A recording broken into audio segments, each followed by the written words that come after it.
The Oklahoma Sooners got Mr. Carter. We'll talk about his recruitment, his commitment, what he looks like on the field, where Oklahoma stands in the team recruiting rankings, and they got another big time commitment on the diamond for softball as well. We'll talk about Haley Lee from Texas A&M on today's episode of Locked On Sooners. You are Locked On Sooners, your daily podcast on the Oklahoma Sooners, part of the Locked On Podcast Network, your team every day.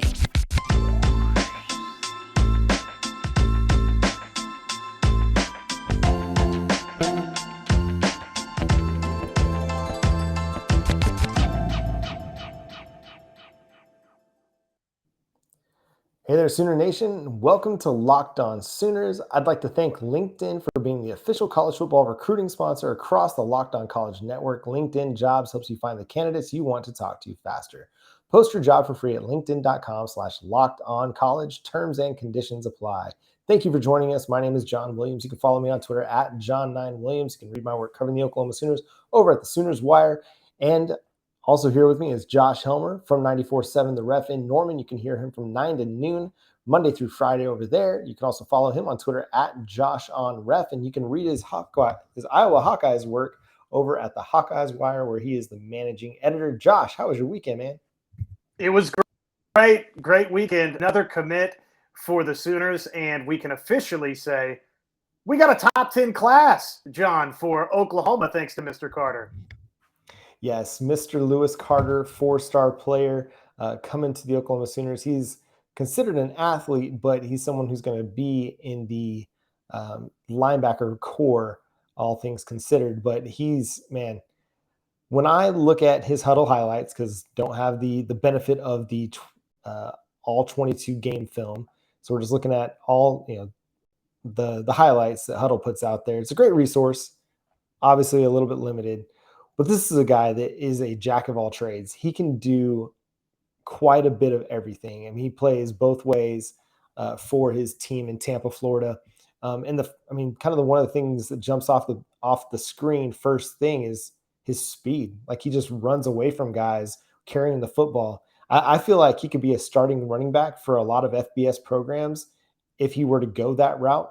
But being recruited as a linebacker or as a defensive player, I think he's going to be an excellent addition in that vein as well.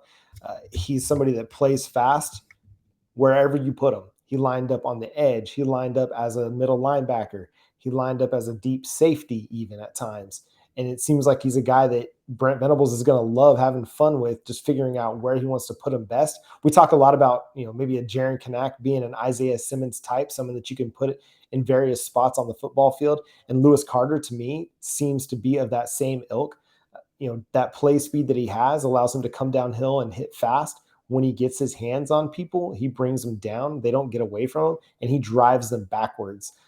A guy that was very effective also as a rusher on the punt team, the punt coverage team, blocked several kicks.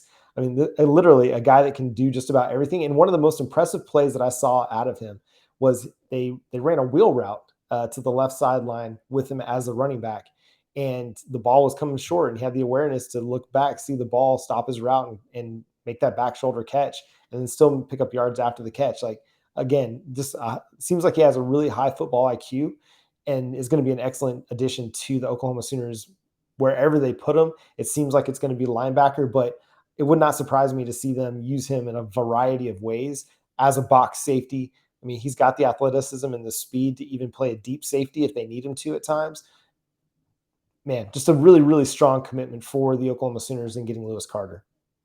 Well, and when you think about football's current state of the game, you like somebody that has that speed, obviously, to fly downhill and tackle, that embraces physicality, but you also love the coverage ability. And what you were talking about with, running wheel routes and having the awareness to turn around, make the catch on the football, that tells me that as we shift to the defensive side of the football, I've got someone that I feel comfortable having in more coverage type downs, which linebackers in today's age of football are asked more and more to be pass coverage threats, to be somebody that can go make a play on a football, cover a big tight end, right? So when you think about those types of transferable skills with Carter, you love that part of it.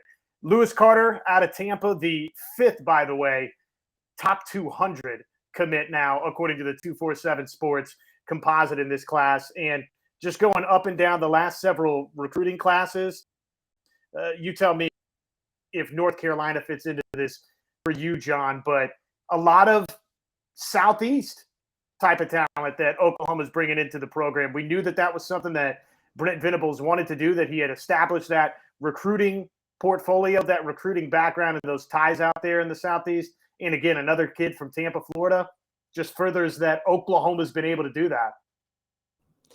Yeah, when they came over from Clemson, him, Todd Bates, Miguel Chavis, that was going to be a focus for them because they had created so many relationships on the East Coast and the Southeast that they were going to heavily target that area. And for good reason. Florida is a recruiting hotbed, just like the state of Texas, just like the state of California. But Florida, Texas, but even the Carolina states, Georgia, like they're targeting those areas hot and heavy for some of the best prospects in the country. And they're getting themselves in on just about everybody that's going to be a top talent. They're not going to win them all. And even Brent Venables admitted as much at Big 12 Media Days. Like, we're not going to get every single recruit, but we're going to get the guys that fit our program. And we're going to really heavily recruit what he said, 75 players we're going to target, as opposed to trying to target 250 players. We're going to look for the guys that really fit. And Lewis Carter just seems to be a great fit for the Brent Venables defense. And he's probably now become one of the players I'm most excited to see how he fits in on that defense and to see him play, because he just plays with kind of a relentless spirit, just going nonstop. That kind of reminds you a little bit of Brent Venables. Like, Brent Venables just goes nonstop. He just never shuts off, never quits. And Lewis Carter, when he's out there on the football field, just kind of seems to be the same guy. When the ball is snapped, it's just full speed ahead with great awareness at the same time. You talked about being in coverage, and I think that's going to be the thing that really stands out, is that he has the awareness to be able to play in coverage, because you have to have good understanding of your zone responsibilities. In man, you have to have good understanding of route combinations, of route, fakes and feints that, receivers and tight ends and running backs are going to try to put on you. You got to be prepared for those things. And someone who's got the ability to play both ways, played a lot of running back, can be used in passing situations as a running back. He's going to have a little bit better understanding of that than the typical linebacker, because he's played it. He knows as the running back what the running back is going to be looking to do. He's going to be able to see a screen being set up in front of him, because he's run those at his high school in Tampa. And so, again, huge addition. Love that they were able to find this guy, target him, get the commitment. And it's part of the trend that we're seeing with Brent Venables. A couple things. You mentioned the Southeast part of the country. The second thing is just targeting athletes. I mean, Samuel Omasigo is one of those. Jaron Kanak is one of those. Eric McCarty, part of the 2023 class, another highly talented guy who could probably play running back at the college level, going to be a linebacker or safety for Oklahoma. Just looking for guys that are just really, really good football players. And the other thing you mentioned is kind of just this ability to play in a lot of situations. They call it kind of positionless football. And more, as you mentioned, in football in general, whether it's the NFL or the college levels, you have to be able to play in a lot of different roles and a lot of different situations to make yourself more valuable. And Lewis Carter is going to be one of those guys for the Oklahoma Sooners. Just listening to you talk about how Carter can take that knowledge from the offensive side and use that to understand some of the route concepts or fakes that guys are trying to run on him. I think a lot about DJ Graham, who's talked about that a ton at the University of Oklahoma. Had the wide receiver background, obviously plays corner now for Oklahoma. And that's something that clearly he has used to his advantage. Just this linebacker class, obviously Eric McCarty, we'll see there where he slots in, but Caleb Spencer, really like that addition. Phil Picciotti out of Pennsylvania, nice pickup there. Omasigo, and now Lewis Carter to headline it all. And you pair it with what you did in last year's recruiting class, the 2022 signing class, where because of Brent Venables, right? I mean, you got to think about that with every single one of these linebacker commits and signings ultimately that Oklahoma gets. Jaron Kanak came to Norman, Oklahoma because of Brent Venables. Kobe McKenzie, Kip Lewis, was it, solely Brent Venables why they came to Norman? No, but that was a big part of the recruiting pitch, and I'm sure, no doubt, with Lewis Carter, Brent Venables, another big reason, again, why he's coming to Norman, Oklahoma. You want to get coached by somebody, Brent Venables, that recruits the best linebackers and gets some of the best linebacker play. And they're going to continue to do that for as long as Brent Venables is the head coach of the Oklahoma Sooners. Strong linebacker play is going to be really, really good. And I even think like part of the reason it's so attractive to play in a Brent Venables defense is because of the success that they've had, him and Todd Bates have had recruiting defensive linemen to play in front of them. I mean, you look at the history of front seven guys that Brent Venables has put into the NFL from Oklahoma to Clemson. You're talking Tommy Harris, Gerald McCoy, at Oklahoma, and then at Clemson, Christian Watkins, Dexter Lawrence. Like, these guys are dudes on the interior. Linebackers love to play in front of guys that are going to eat up space and make it very difficult for an interior offensive lineman to get to the second level. Linebackers want to run free. They don't want to take on blocks. And so if I can go play in a Brent Venables defense that's going to help me to run free, then I'm going to go do that. Where as opposed to having to take on a 330 pound interior offensive lineman at the second level to try and find the running back. No, my interior, my Jeffrey Johnsons of the world are going to be doing that dirty work for me so I can run free and get tackles for loss. So, man, is it September 3rd yet? I know I asked the same question last week, but man, every time I talk about one of these commitments and how it fits into a Brent Venables system, I'm like, let's get this thing going. Let's get the ball rolling. UTEP, come to town. We'll play this game early. Man, it's exciting times. And we're going to talk about kind of how this all fits with Oklahoma's recruiting class in the 2023 cycle with the Big 12 and how they fit in with the SEC as well. But first, I'm going to talk to you about LinkedIn. LinkedIn is the #1 job posting site in the world. Create a free job post in minutes on LinkedIn Jobs to reach your network and beyond to the world's largest professional network of over 810 million people. That's right, 810 million people. The United States has just over 300 million people. You want to get your job out there to the most people possible, you need to try LinkedIn Jobs. Add your job and the purple hiring frame to your LinkedIn profile to spread the word that you're hiring so your network can help you find the right people to hire. Simple tools like screening questions make it easy to focus on candidates with just the right skills and experience so you can quickly prioritize who you'd like to interview and hire. It's why small businesses rate LinkedIn Jobs #1 in delivering quality hires versus leading competitors. LinkedIn Jobs helps you find the candidates you want to talk to faster. Did you know every week nearly 40 million job seekers visit LinkedIn? Post your job for free at linkedin.com/lockedoncollege. That's linkedin.com/lockedoncollege to post your job for free. Terms and conditions apply. And coming up on July 18th, on Monday, Locked On gives you the 50 most valuable players in the NFL from the odds makers at BetOnline. They're answering the question, which NFL stars move the betting line the most? Well, you'll find out on the Locked On NFL podcast channel, wherever you get your podcasts, and available on YouTube starting July 18th. All right, Josh. Oklahoma is now in the top 10 in the 24/7 Sports team recruiting rankings, according to the composite rankings. All of a sudden, they're now up to #2 in the Big 12, behind Texas, which not surprising. I mean, they were #2. Baylor had been ahead of them. Texas Tech had been ahead of them at one point in time. But what's important to note here on this is that Texas Tech, when they were like #1 in the country in recruiting at one point in time, they had like 23 recruits. Well, like 18 of those guys were 3-stars. So while it's interesting to look at these team recruiting rankings, not every single recruiting class is created equal because so like Alabama, who sits just a couple spots behind Oklahoma, I think at this point, they've only got 11 commitments right now, but 2 of them are 5-stars. So they're going to continue to add to their recruiting class and they'll continue to climb. One thing that's interesting to look at on this is that where Oklahoma sits right now, they would be 5th in the SEC behind. Let me make sure I get it pulled up because I'm doing this on the fly. I forgot to get this pulled up. Sorry. Behind Texas, but in the SEC, they'd rank #5 behind Texas, Georgia, Tennessee, go Josh Heupel, LSU, and then coming in at number 5 is Oklahoma, ahead of Arkansas, Alabama, Florida, and South Carolina, and Kentucky to round out the current top 10.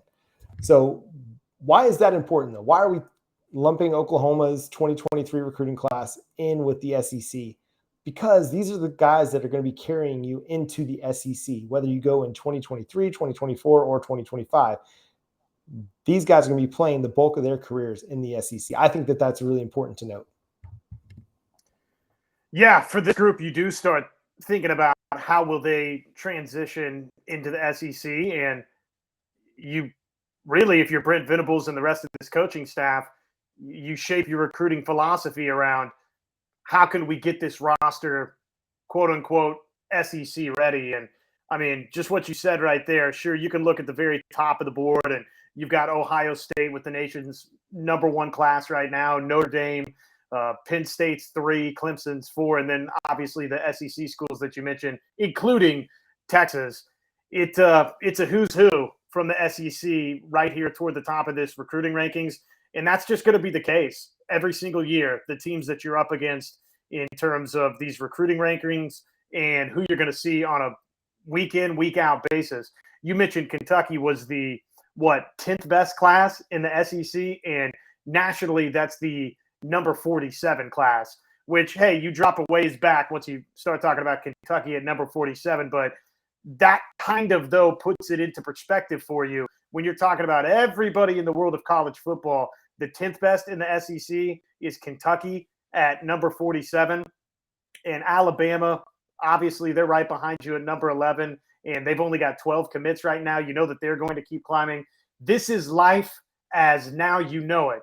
As an Oklahoma Sooners fan, constantly you're going to be playing teams in the sport that, look, John, they've got the best rosters in the sport by and large, save for a few, your Ohio States, Michigans, Notre Dames, Penn States, whichever schools you want to throw in there that wouldn't be on that list. So it's important that Oklahoma continues to recruit the way that they have, obviously, throughout June, throughout July, and really that they need to finish up this class and find it kind of right there, squarely inside the top 10, and hopefully within shouting distance there, the top 5.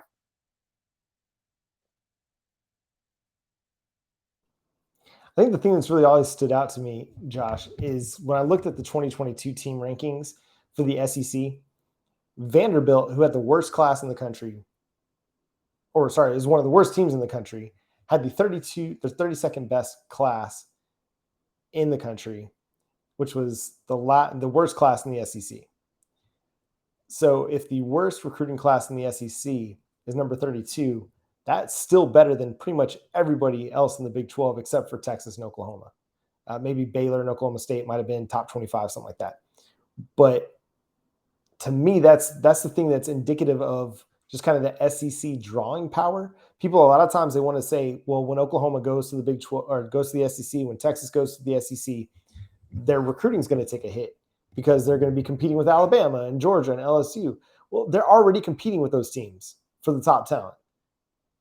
Going to the SEC, we've talked to Parker Thune from OU Insider 24/7 Sports. He's told us going to the SEC is going to give Oklahoma an even bigger bump than anything. Like it's not going to take anything away from their recruiting. It's going to add to it. It's going to enhance it because players want to play in the SEC against the best competition to put themselves in a better position to make it to the NFL by having better quality film against high quality competition.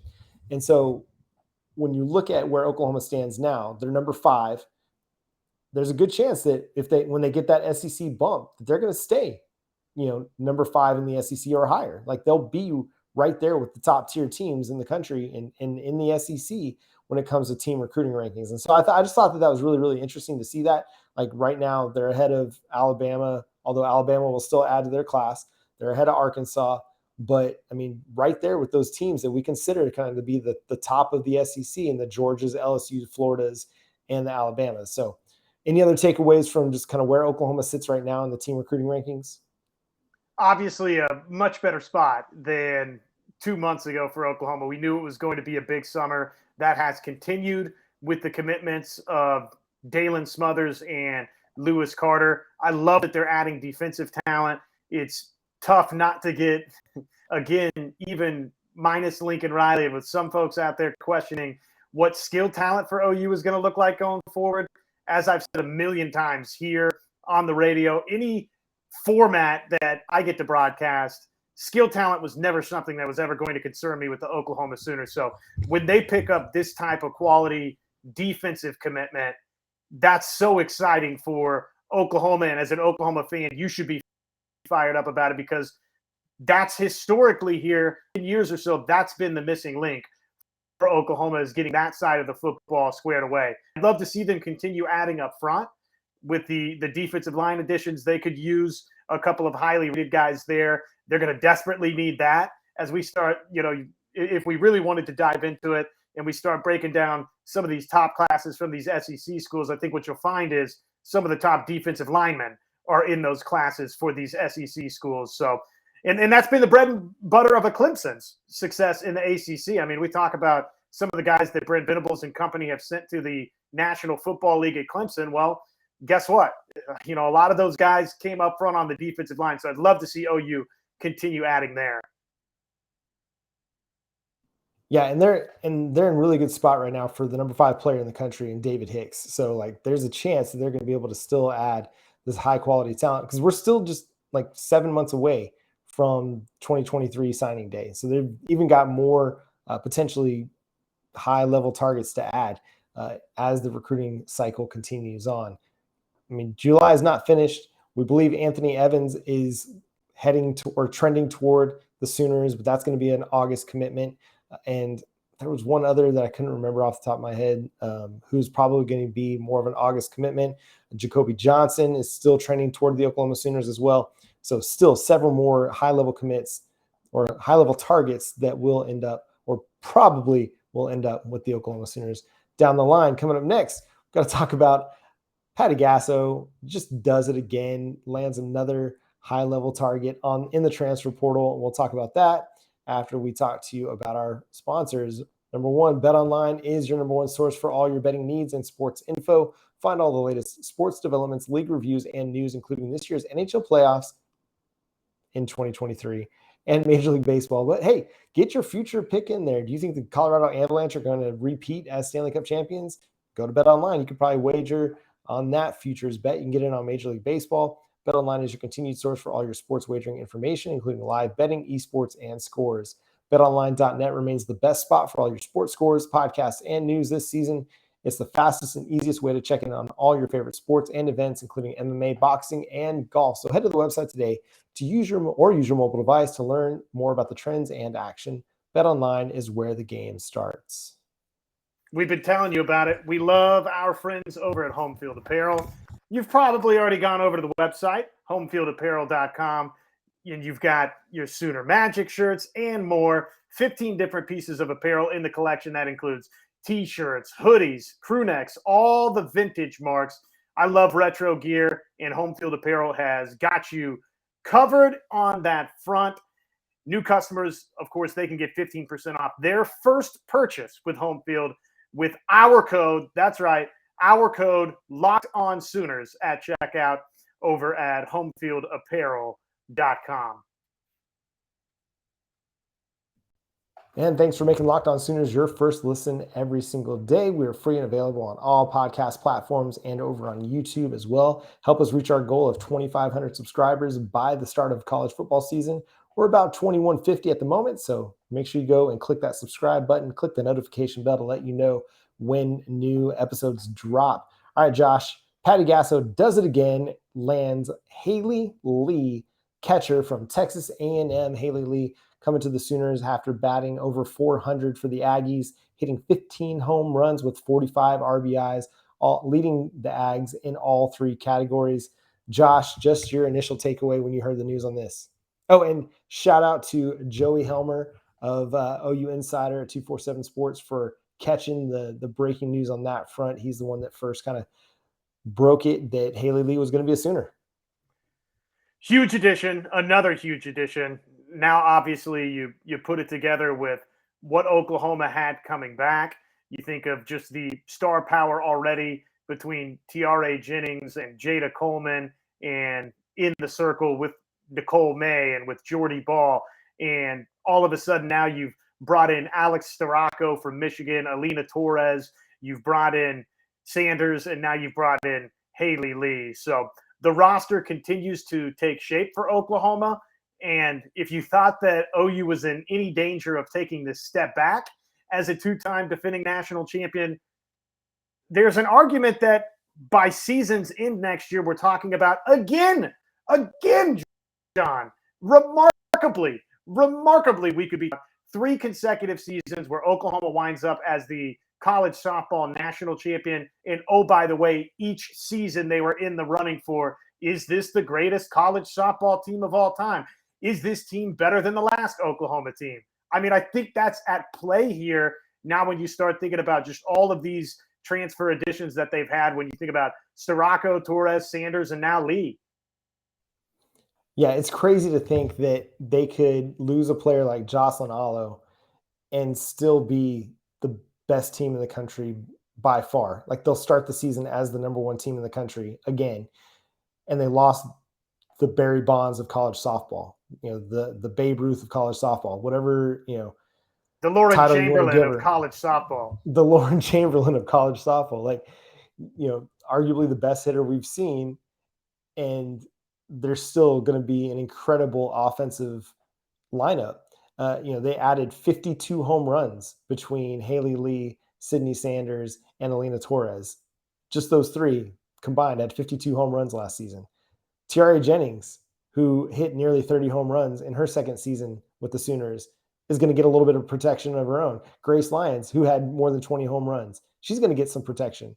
And you still got Jada Coleman leading off. You still got Riley Boone, who either could lead off for you or lead off for most every other team in the country, or she's hitting in the 9-hole, setting the table for Jada Coleman and then Tiara at number 2. Like, this lineup, man, from 1 to 6, 1 to 7 is going to be incredibly difficult to beat.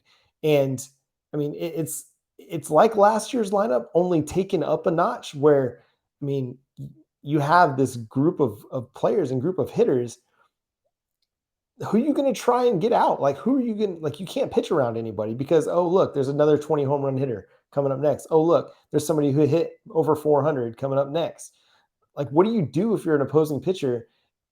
It just seems unreal that they can continue to add this talent through the transfer portal and just create this Goliath of a softball team.